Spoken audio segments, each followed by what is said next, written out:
Hi friends, welcome to my channel Monika vlogs. ఈరోజు నేను మీకు తెలంగాణ స్పెషల్ బగారా రైస్ చేసి చూపిస్తానండి. ఈజీగా కుక్కర్లోనే మనం ఇంట్లో తయారు చేసుకోవచ్చు. ముందుగా మిక్సీ జార్లోకి ఒక అనాస పువ్వు, 1 ఇంచు దాల్చిన చెక్క, ఒక యాలక్కి, ఒక 3-4 లేదా 4 లవంగాలు,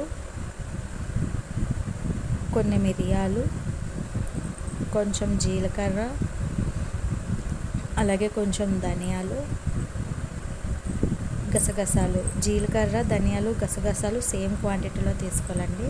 వాటిని పొడిగా కొంచెం బరకగా మిక్సీ చేసుకున్న తర్వాత అందులోకి ఎండు కొబ్బరి, జీడిపప్పు, అల్లం వెల్లుల్లి పేస్ట్, ఒక మీడియం సైజ్ టమాటా వేసుకొని పేస్ట్లా చేసుకోవాలి.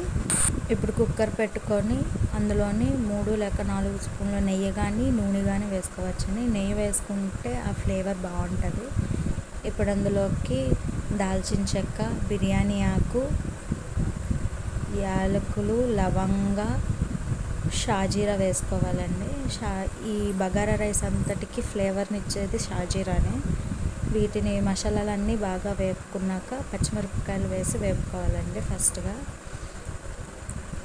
పచ్చిమిరపకాయలు బాగా వేగిపోయాక ఉల్లిపాయలు వేసి గోల్డెన్ బ్రౌన్ వచ్చినంత వరకు ఫ్రై చేసుకోవాలి.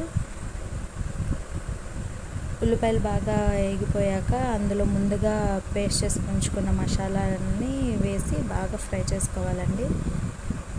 మొత్తం పచ్చివాసన పోయి గోల్డెన్ బ్రౌన్ వచ్చి నూనె తేలే వరకు ఫ్రై చేసుకోవాలి. ఇప్పుడు ఇది పేస్ట్ బాగా ఫ్రై అయిపోయాక 1 గంట పాటు నానబెట్టిన బియ్యాన్ని వేసుకోవాలి. బాస్మతి రైస్ అయినా వేసుకోవచ్చండి. నేను ఇక్కడ నార్మల్ సోనా మసూరి రైస్నే వాడుతున్నాను.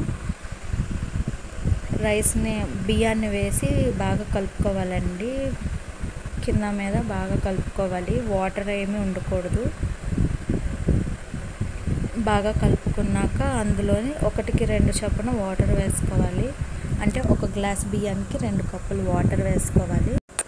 రుచికి సరిపడా ఉప్పు వేసుకొని వాటర్ కూడా యాడ్ చేసుకొని ఒకసారి బాగా కలుపుకొని మూత పెట్టుకోవాలండి. హై ఫ్లేమ్లో ఒక 2 విజిల్స్ రావాలి. ఎందుకంటే ముందుగా మనం బియ్యాన్ని నానబెట్టుకున్నాం కాబట్టి ఒక 2 విజిల్స్ వస్తే సరిపోతుంది హై ఫ్లేమ్లో.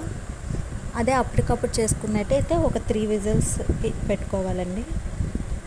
కుక్కర్ మూత బాగా చల్లారాక మూత తీసి ఒకసారి బాగా కలుపుకోవాలి. అంతే అండి. చూసారా ఎంత పర్ఫెక్ట్గా వచ్చిందో.